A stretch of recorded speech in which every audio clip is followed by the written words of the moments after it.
You're watching Drakewing Gaming. Enjoy the video.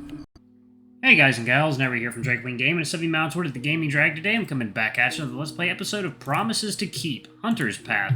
Shall let's see what happened to Hunter after his big faux pas, shall we? Alarm chain, you were up and let's go.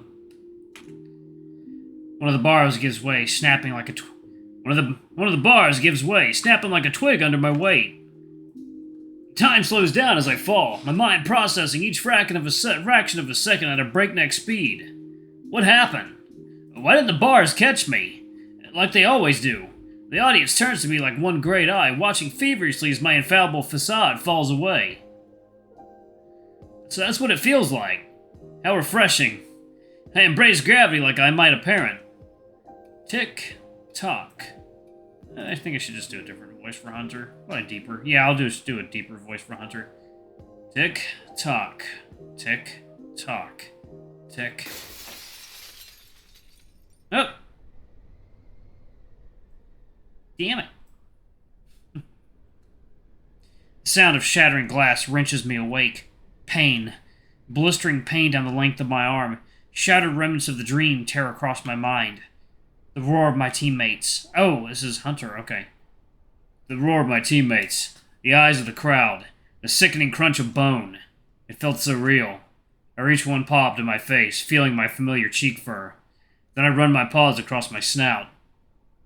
I touch my eyes and find them wet. Already the dream is fading.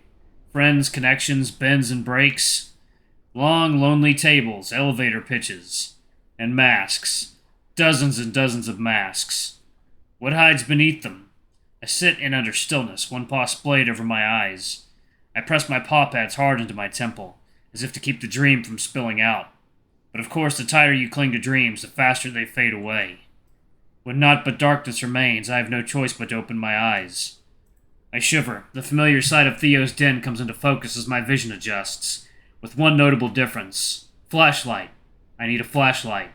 I reach for my phone, sluggish heart beginning to beat once more. My phone sparks to life, momentarily blinding me.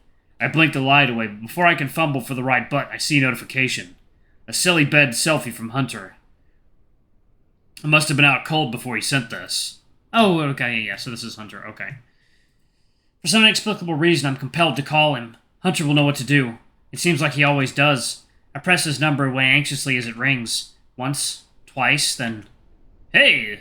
Hey, Leo. I hear a sleepy-sounding Hunter through the phone. I linger on his voice for a second, then remind myself of the urgent situation. Hunter, I don't really know how to explain, but the window, it broke. I think something might have... I hear covers being thrown off and rustling. Leo, stay right there. I'm coming. And just like that, I stay put, reassured. I wrap myself tighter in my blankets, listening for his paw steps down the stairs. Moments later, I hear them. Then a knock on the door. I'm coming in, Leo. The door swings open, and I make out that familiar bulky silhouette. Turning on the light, just warning you.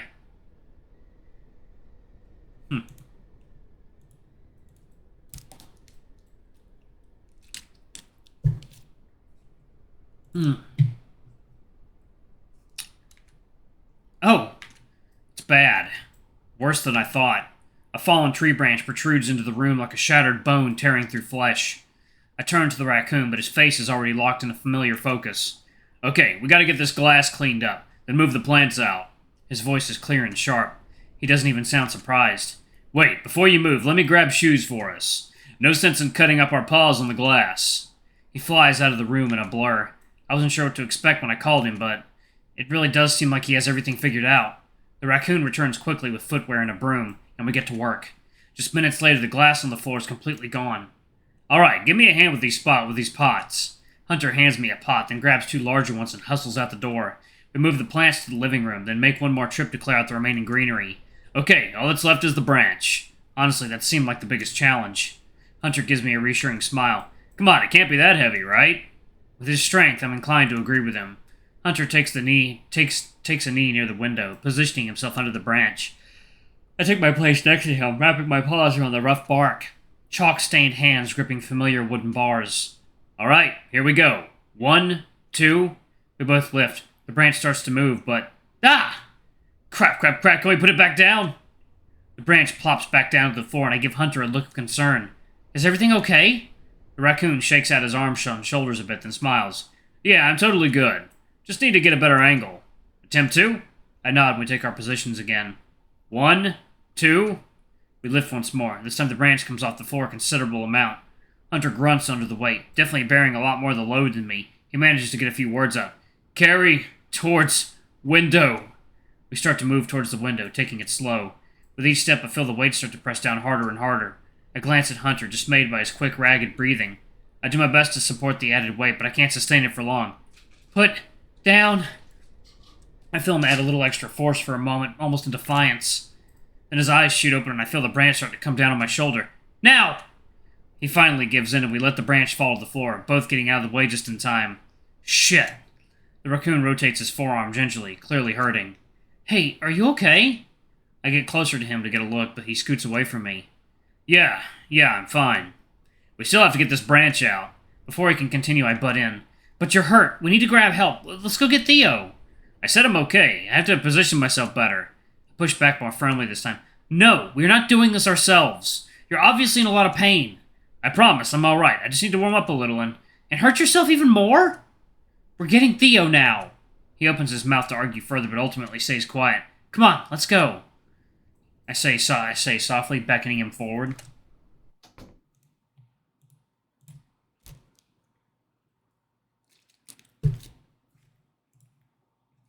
As we leave, I turn to make sure he's still following me. He looks defeated. And definitely still in pain. Hey, do you need anything? Pain meds? Hot patches? I'm fine. Let's just get Theo. His voice comes out concerningly flat. The trek up the stairs feels painfully long. I raise my paw to knock on Theo's door, and for a moment it simply hangs in the air. Deep breathing, Leo. Theo? No response. I knock one more time. Hey, Theo, we need you. My voice sounds scratchy and strange, like it belongs to someone else. In just a few moments I hear a gruff, I'll be right there. I hear a rustle of blankets, a shuffle of clothes, a light bump, and a hushed curse, and the door opens. What's wrong? I glance at Hunter, then back at the worried Theo. It's the den. A branch fell and broke one of the windows. Theo's sleepy eyes jolt open, electricity running through his frame. How bad is it? He starts storming down the hallway, not waiting for an answer. It's not great. We already cleared out most of the den and only the 3 I stop explaining, trying to keep up with the fox, Hunter trailing lamely behind us both. Theo stops only a moment to notice the plants neatly stacked on the couches before he continues to the den. I can feel the cold seeping into the hallway as we approach the door. He throws it open and storms inside. Theo's eyes follow the gnarled fork of the intruding branch up to its shattered base. He winces with real pain, as if it had pierced him instead. We got rid of the broken glass on the floor and moved all the plants out. Just the branches left. Just the branch, he repeats hollowly. He fixes us with a wild gaze, already moving back out the door. I'll need your help. Let me grab gloves. No, cat. 1 second, y'all. 1 moment. Alright, y'all, I'm back. Sorry about that. Little kitty got into the room. Okay. He runs out the den, giving me another chance to nudge Hunter. Hey, Hunter, you haven't said anything in a while. He gives me a dull, opaque look. I'm just tired. I suppose I'll give it a rest for now. He's not offering anything else at the moment. Theo re-enters the room with gloves on and thrusts two more pairs into my arms. Put these on, both of you! I consider mentioning Hunter's injury to Theo, but the raccoon is already sliding his gloves on. He looks to Theo, appearing to be waiting for directions. Despite it all, it seems like Hunter still wants to help. I decide to keep quiet. This should be easier with 3 people anyway. Alright, I'm gonna need one of you outside. I'll go, Hunter replies, already halfway out the door. Theo watches him leave, a frantic parade of complex emotions crossing his face. Whatever his thoughts are, he doesn't reveal them. He merely turns to me and says, Alright, you and I will push. He will pull. Hunter, now on the other side of the broken window, motions to us. 1, 2, 3! We get into position and with Theo's added strength move the branch completely outside. Hunter disappears from view without a word. Theo sighs deeply, some of the tension finally leaving his shoulders. He turns to me and stiffly asks, Is he alright? I can't come up with a convincing lie, so I just nod. You know?